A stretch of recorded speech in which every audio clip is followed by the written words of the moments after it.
high in the sky. Birds fly high in the sky. Why can't I fly high in the sky? Why can't I fly high in the sky? जय श्री राम।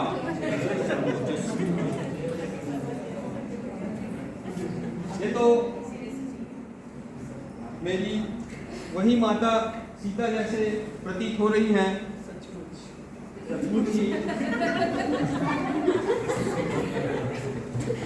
जिन्हें पता लगाने हैं तो प्रभु श्री रामचंद्र जी ने मुझे आज्ञा दिया था।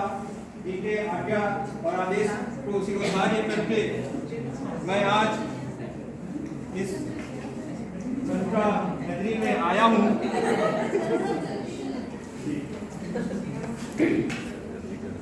हे माते प्रणाम। आप मुझे पहचानते हैं? पूरे कैरेक्टर में घुस गए भाई। सर की अंगूठी। जी हाँ माते, प्रभु श्री रामचंद्र जी ने आपका पता लगाने तो मुझे भारत के दक्षिण दिशा की ओर भेजे हैं। स्क्रिप्ट कौन लिखा था और इसका? मैं इस लंका नगरी में आपको ढूंढते हुए सागर पार करके अटूट प्रयास से आया हूँ और कुछ वानर प्रतीक्षा करते हुए समुद्र के किनारे वहाँ बैठे हैं। हे माते, इस दुष्ट रावण ने आपको यहाँ बंदी बनाकर रखा है और जिस स्त्री का इस भारतवर्ष में सम्मान होता है, जिस स्त्री को हम माता के रूप में सम्मान की दृष्टि से देखते हैं, जो हमारी सभ्यता संस्कृति की परिचायक है, उसे इस दुष्ट रावण ने यहाँ बंदी बनाकर इतने वर्षों तक रखा है। हे माते, आपकी आज्ञा हो तो मैं अभी तुरंत उसका विनाश करके आपको छुड़ा कर यहाँ से ले जाऊं, परंतु माते प्रभु का ऐसा आदेश नहीं है।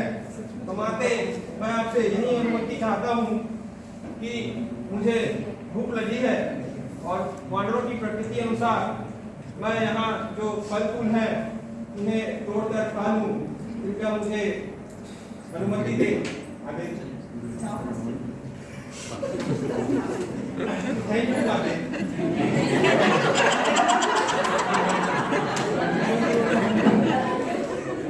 यहाँ पर हनुमान जी अपने भूख मिटाने के लिए चले गए हैं और उसके बाद अशोक वाटिका में रावण का आगमन होता है। सावधान, लंकाधिपति लंका नरेश पधार रहे हैं। टिंग टोंग।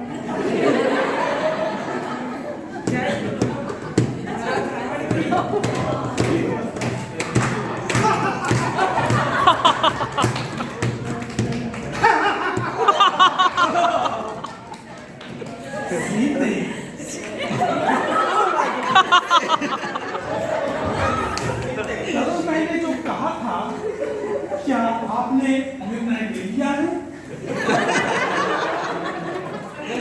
डिसीजन ले लिया। हम आपको बताए थे कि हम आपसे शादी करना चाहते हैं। अभी तक निर्णय ले लिया क्या? Just minutes.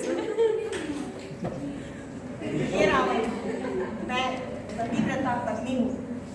अगर तुमने मेरे पास आने का प्रयास किया तो मैं तुम्हें इस तरीके से भस्म कर दूँ। दासियों, अच्छी तरह से इसको समझा के मेरे पास ले आओ। जी महाराज।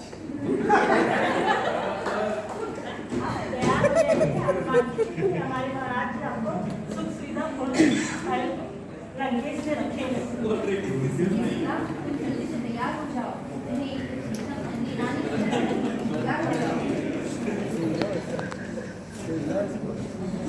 दासियों के वार्तालाप के बाद माता सीता बहुत द्रवित है और बहुत दुखी है। उनको इस वाटिका पे इन दुश्मनों के बीच भी एक सखी मिलती है जो उसको बहुत अच्छे से समझाती है और बहुत प्यार से रखती है।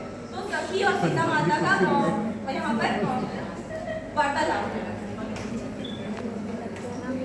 ये सीधे रोल नहीं उदास ना हो, धैर्य रखो, धैर्य का फल मीठा होता है। मत रो, चुप हो जाओ। अब हमारा दूसरा दृश्य है जो रावण के दरबार का है। रावण के दरबार में हनुमान जी ने बहुत विध्वंस मचाया था, इसलिए रावण के दरबार में उनको पकड़ के ले जाया जा चुका है।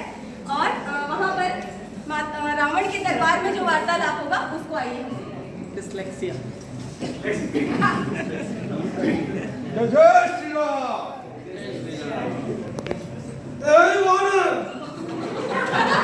हिम्मत कैसे हुई इसको? पकड़ दो, इसके पूंछ में याद लगा दो। इसकी मार काट के टुकड़े टुकड़े कर दो। अरे दुष्ट ऑर्डर।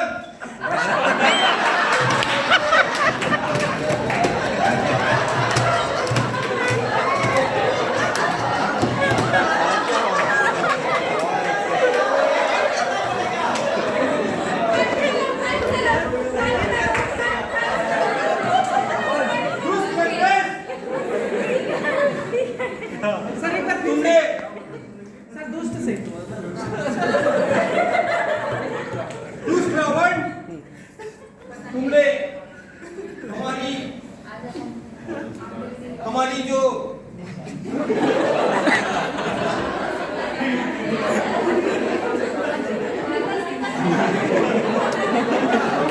हमारी संस्कृति, हमारी सभ्यता की जो जननी है, जो परिचायक है, हमारी माता जानकी को, सीता को हर घर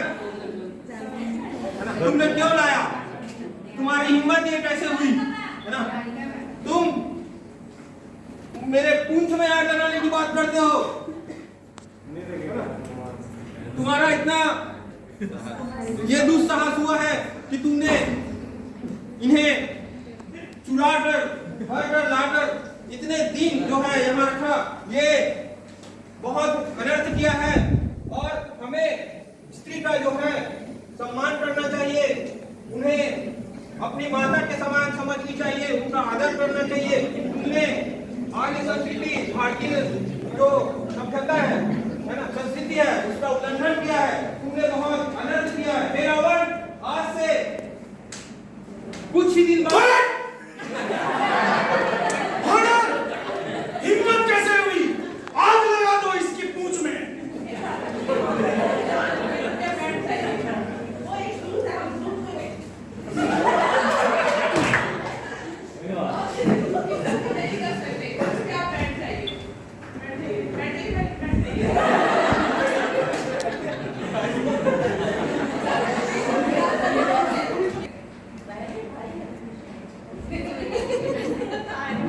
यहाँ पर हमारा एक्ट जो समाप्त होता है, हम इसको बताते हुए एक रिलीजियस वैल्यू को सोशल वैल्यू से जोड़ते हुए हम बहुत सारी चीजों को यहाँ पर समझ सकते हैं। हमने सोशल वैल्यू में बताने की कोशिश किया कि एक स्त्री जो होती है, स्त्री नहीं मतलब एक धैर्यशीलता, सहनशीलता, सहने की शक्ति जो होती है, टॉलरेंस, हमने उसको भी इसमें अडॉप्ट करने की कोशिश की है। रेस्पेक्ट जो था राम के जो लेके आए, आज्ञा और अनुशासन जो था वो हम हनुमान जी से सीख सकते हैं। इसके बाद हमने एडजस्टमेंट माता सीता हमें के कैरेक्टर से हम सीख सकते हैं। इसमें एक हमने बहुत अच्छा डिजिटल जो की स्टोरी हम सीख सकते हैं कि कैसे दुश्मनों के बीच में भी रह के कोई किसी को सपोर्ट कर सकता है, कि जो हमारा